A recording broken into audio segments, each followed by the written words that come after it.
One of the most persistent stories surrounding the UFO phenomenon is that UFOs have made a practice of following American space missions. Several astronauts have been quoted about the deep space encounters, but there has been no official confirmation of such contact.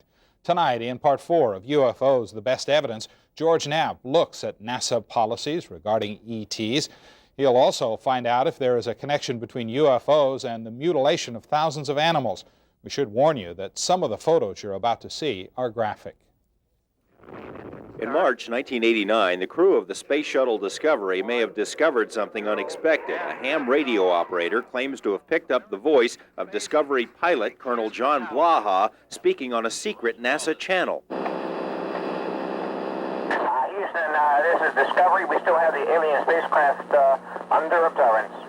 Is this really the voice of Blaha claiming to have an alien spacecraft under observance? Listen to the recording again, then listen to Blaha during a later transmission. Houston, this is Discovery. We still have the alien spacecraft under observance. It's a shame we can't be here all the time with a permanent manned space station. We ought to get in that direction. NASA says it is not the voice of Blaha. However, UFOs have reportedly dogged the U.S. space program since the very beginning.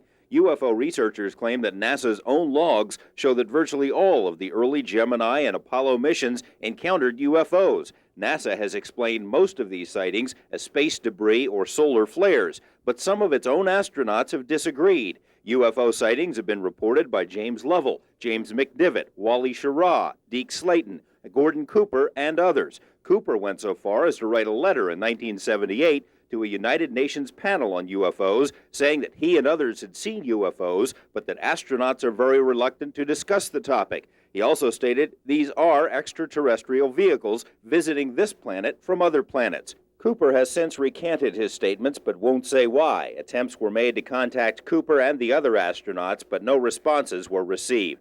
NASA's official policy states that it is not engaged in any UFO research, nor is any other government agency. Still, it's interesting to note that NASA has, since 1977, been the government's only official mouthpiece for UFO information. It's also true that NASA has extensive written policies governing encounters with extraterrestrial life forms, and agency documents contain suggested procedures that should be followed in the event that contact is made with an ET civilization.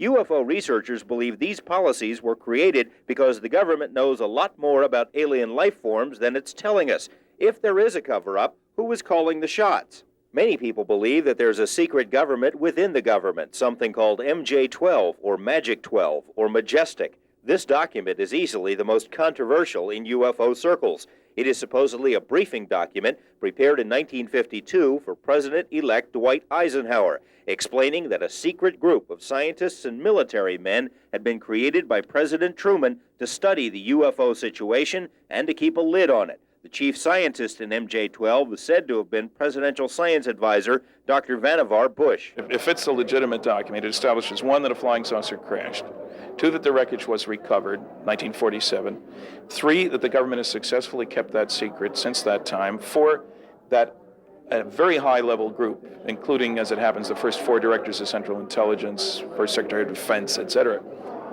was set up, established to deal with that. Friedman was given a $16,000 grant by a UFO group to research the legitimacy of the MJ-12 document. He has since found other government memos that refer to MJ-12, as well as additional supporting material. However, arguments about the legitimacy of the briefing document have raged in UFO circles for years. Arguments about such minutiae as typewriter brands, date placements, and phraseology. I've tried to deal with every argument, and there are dozens that have been made by the noisy negativists. All kinds of format and style, and they wouldn't have done this, that, or the other thing. I've found that none of those arguments stand up. However, Philip Klass and others have cast so many aspersions on the MJ-12 document that even die-hard UFO buffs now doubt its legitimacy. But they don't automatically reject everything in it. Whoever forged it, if it's a forgery, may have included enough real information to confuse things, and perhaps to lead researchers on a wild alien chase. There is independent confirmation of some of the MJ-12 details from highly reliable sources. Wilbert Smith, a respected scientist for the Canadian government in the 1950s, wrote this top-secret memo to his superiors, describing his talks with American scientists. Said Smith, in the U.S., the matter is classified higher than the H-bomb. Flying saucers do exist, and they're being studied by a small group headed by Vannevar Bush. This memo was enough to convince the Canadian government to establish its own UFO study program just 2 weeks later. Another source of confirmation is Dr. Robert Sarbacher, president of the Washington Institute of Technology, a key member of the Manhattan Project, and a scientist of impeccable credentials. In this 1983 letter, Sarbacher admitted matter-of-factly that Vannevar Bush was involved with secret UFO research, that crashed disks and alien bodies had been recovered, and that UFOs were highly classified. Even UFO skeptics have had difficulty giving Sarbacher the brush off. If there is or was an MJ-12, it may have had good reasons for keeping UFOs a secret. Perhaps most compelling is that humans can't presume to know why aliens are here, if they are here. The behavior ascribed to ETs by various witnesses is so foreign to us as to seem unfathomable. One of the weirdest activities attributed to aliens is the bizarre mutilation of animals. Scattered stories of carved-up livestock and strange lights in the sky date back to the 1890s in the U.S., but it wasn't until the early 1970s that a pattern began to emerge. A mutilation explosion rocked Midwestern, then Western states. Then, as now, the main targets were cows, although horses, deer, pigs, goats, and other animals have received similar treatment. Today, nearly 15,000 mutilation reports have been received. Most often, the phantom surgeons remove sex organs, udders, rectums, eyes, or ears. The carcasses are usually drained of blood, but blood is rarely found on the ground. There are occasional burn marks on or around the dead beasts, and the cutting is performed with scalpel-like precision. It's hard to visualize or even comprehend why someone would drive up and kill an animal and then take the male parts of them. I don't know. It's beyond me to understand it.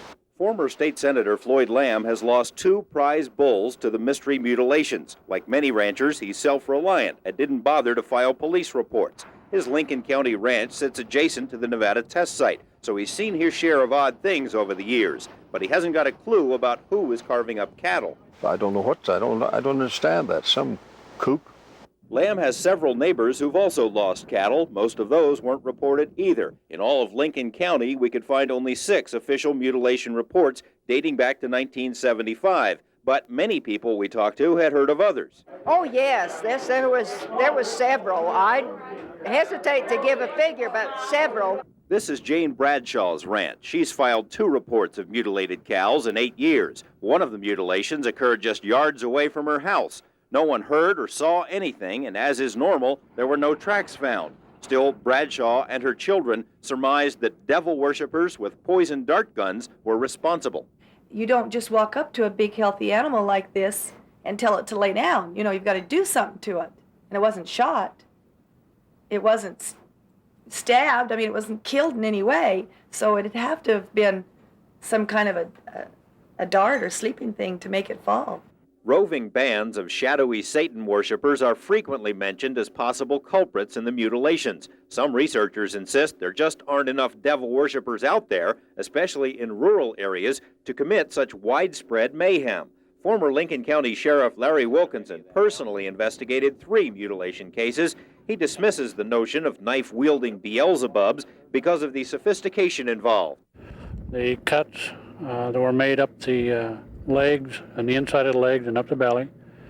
Looked like you could have taken a zipper and zipped the cow right back together again. They were 1/8 serrated cuts were made on the cow. We cut down into the animal and found out that the ball joint was gone, completely gone, off just that one shoulder, and just a perfectly flat cut inside. No bone chips, nothing that you would get from a meat saw where you're leaving pieces of bone particle or anything like that. It was cut, I don't know how.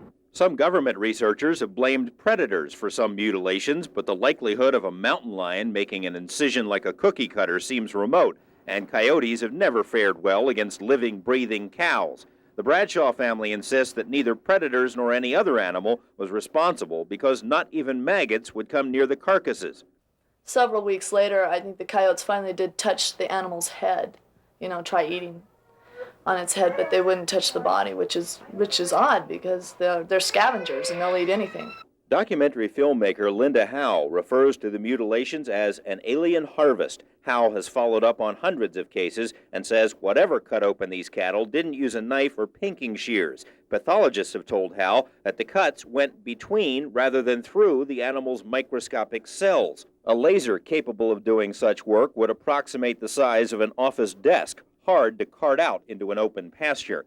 Howe's investigations have found an unusually high correlation between mutilations and UFO sightings. In some cases, the strange lights in the sky are soon followed by mystery helicopters, leading some to speculate that the UFO mutilators are being monitored themselves by someone with a lot of helicopters. The lack of blood or tracks, the sophistication of the cuts, occasional tripod-like indentations found near the bodies. To Howe and others, this all adds up to UFOs. I've never counted UFOs out, and I still don't to this day. I've seen some weird things over this mountain at night. That's towards the test site. That look, what do they do? Well, I just remember some kind of a bright light going up and coming down. Whitley Strieber, who's written 2 best-selling books about alien abductions of humans, doesn't think the mutilations of cows are so weird. It could be that if they are visitors from another planet, they use the cattle for the same reason we do. And it's true that the things that are done to the cattle are quite horrible, but if you think the visitors are the only ones doing horrible things to the cattle, I recommend that you visit a slaughterhouse. But is it food or some other use the UFOs have for cows? Scientists have only recently discovered a remarkable similarity between the chromosomes of cattle and of people. The possibility of some genetic experiment associated with this strange harvest is enough to make one shudder.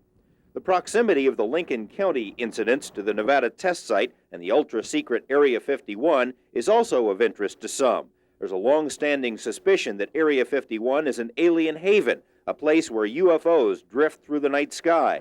The stories recently prompted radio host Billy Goodman to organize a field trip to the outskirts of 51. Nearly 100 people unfolded their lawn chairs, unfurled their American flags, and sat back to await ET.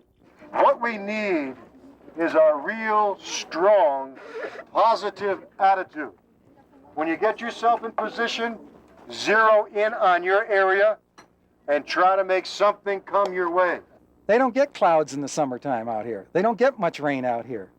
This is a classic mothership appearance. But those expecting a mothership were somewhat disappointed. On this night, there were several false sightings, car lights, stars, and other explainable objects. And it all took place under the watchful eye of Lincoln County deputies. Well, I came up here to try and see if I could see some UFOs, basically. But I've driven further on for a lot crazier things. Straight up! Straight up! It's moving. Look how fast it's going. I knew. My ears rang when it came over. Despite the ringing ears, no flying saucers were seen while our camera was present, but the faithful say they saw unexplainable lights later that night. These days, Area 51, adjacent to Groom Lake, has become a nightly desert hangout for UFO believers. Is it a modern folk legend, or is something really going on here? Tomorrow, a scientist who says he worked on flying saucers. George Knapp, Eyewitness News 8. I guess we'll get more on that tomorrow.